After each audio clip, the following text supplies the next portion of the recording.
We're going to be discussing the Swiss cheese model of defense. We're going to get right into it, talk about who, what, where, when, why, and how. It's really important for everybody. I have with me today an expert on the subject. Hey, I'm Chris Distel, B&E Security Consultant. We exist to help our clients make sure that either themselves or their employees and their clients are as safe as possible. We travel typically for assessments and training classes. Those are typically all done in the Ohio, Indiana, Kentucky, Michigan range.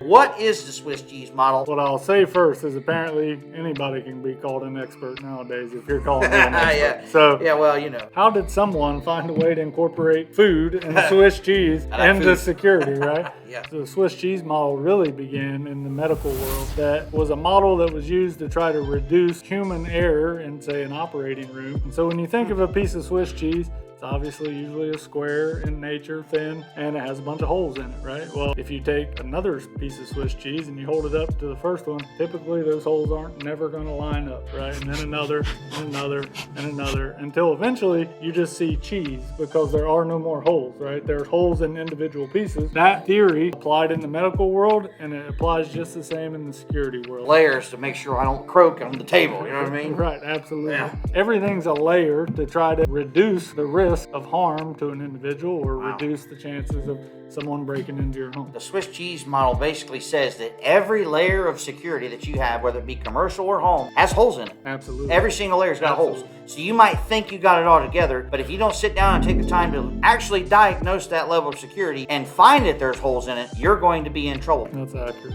Why is it so important for businesses and homeowners and people in general to understand the Swiss cheese model of defense? The reality is everyone wants something that's quick and easy. That's what she said. Yes, it is. So everyone wants to know, what can I do to make myself safe that doesn't cost me a lot of money, it's quick to install, and I get maximum benefit. But the truth is that one thing's never going to solve all problems. Right? A home security system, as an example, or a commercial security system will only solve one piece of a puzzle. Usually that's the detection piece. Going through a process that I won't say I termed it, because if you Google this, you'll find 16 other versions of how to say this.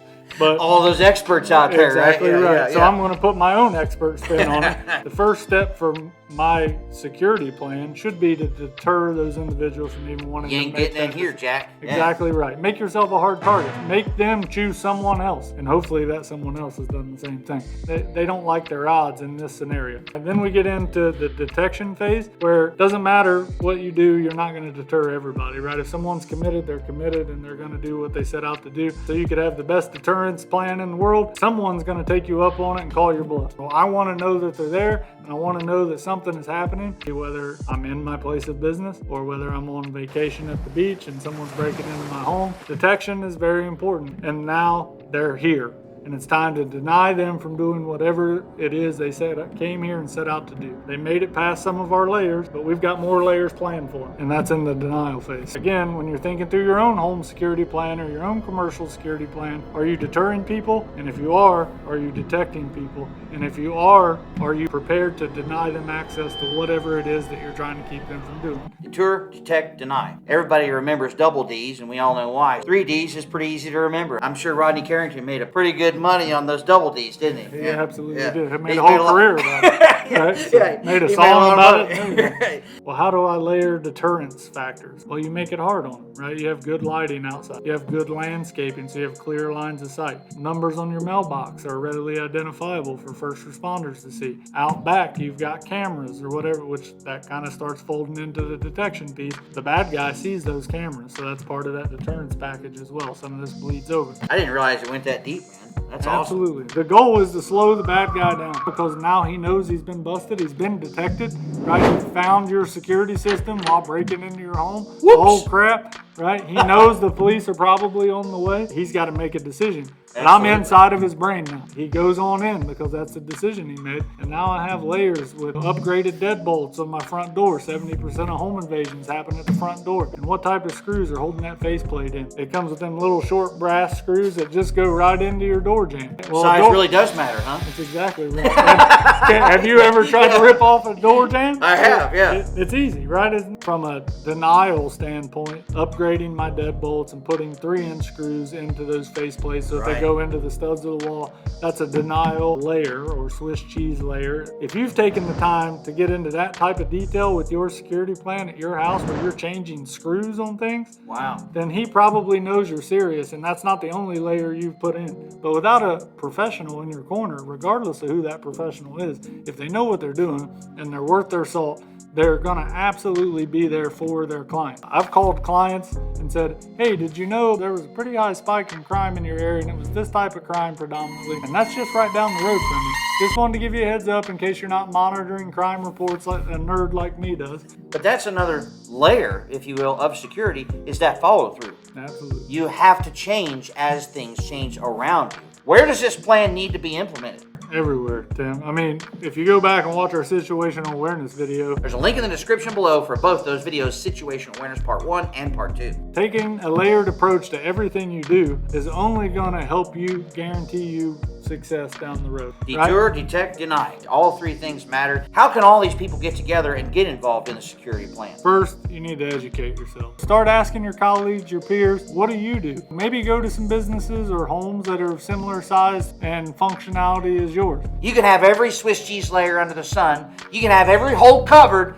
And you know what? Sometimes they fail. I just did a video about you've had to resort to a firearm for defense. Now you're using a 12 gauge slug because that's all you had. And let's talk about what happened in that video for a minute. At a minimum, if you decide to use them, you should know where that slug's going. Absolutely. And you should know what's behind it and where you're shooting it and what could happen when you squeeze the trigger. Firearms are an asset. They're a resource, they're a tool. When you've been left with no other option but to squeeze that trigger in self-defense or defense of others to keep someone from committing serious bodily harm or death to you or another. Tim did an outstanding job of trying to show people why those slugs aren't necessarily the best in a home defense situation. But they're so common, man. They're everywhere. It is. They are very common because they have a lot of stopping power. They do. If you hit what you're shooting at, they're very effective. As you saw in the ballistics, Jim. Wow. Right? That was from 15 feet, man. Yeah, but God forbid your child is playing in the next room behind man. them, right? Your wife got up to use the restroom and all this went down really quickly, and all of a sudden you just put one in there with her. There's so much better ammo out there that's created for self-defense. It's made for that. So let me jump in here, Tim. Yeah, go for I got it. two things. One, a rebuttal to the tough guy comment stuff.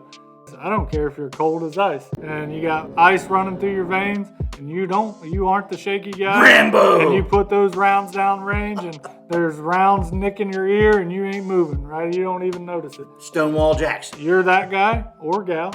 I applaud you. That's awesome, right? Because it is rare. And if you are that person, that's great. What I think Tim has proven, though, is that even if you put them right where you want them, those slugs are still going to carry a little bit. So it doesn't negate the fact that we should all be paying attention to what is beyond our target when we squeeze the trigger. Yeah. When we find ourselves in that bad situation, you can't overlook where that round's going. My second thing I want to hit is, boy, I can't wait for the next videos because I already saw in the comments, Tim's been in there battling with people. Yeah. But my challenge is I want to see it with 7.5 birdshot. You got right? I want to see what that looks like because I've said for years, anecdotally, because I've never done this. So Yeah. I think I made this up somewhere. I should be using 7.5 shot when I'm in home defense. At 15 feet, it's going to take your melon off, but it probably won't go through the drywall. I don't know that. What I need is proof. When you said take their melon off, I had 1,000,001 gun tuber videos, like especially Kentucky Ballistic. It's watermelon time! These blasted melons. I accept the challenge. I'm confused most of the time whether I'm a sponsor or whether I'm just a fan. Yeah. But the point is that he's making great content. He's obviously funny to watch or you wouldn't be at over 11,000 subscribers Right. already in a short amount of time. A year and 1 month. Right? I mean, that's pretty impressive. In my opinion, that's impressive. If you want better videos from this guy because you believe in him, then the only way he's going to do that is by your support on Patreon. Yeah. Click on the link and see what it's all about. Make sure you hit the like button. Please subscribe to the channel. Become a part of the fellowship and a part of the fellowship of the Giggity. We're going to give you some good stuff. Right training is key and performance is the result. And guess what? One of those layers of security, going back to the Swiss cheese model, is the most important part of your security is training. Without that, you will fail.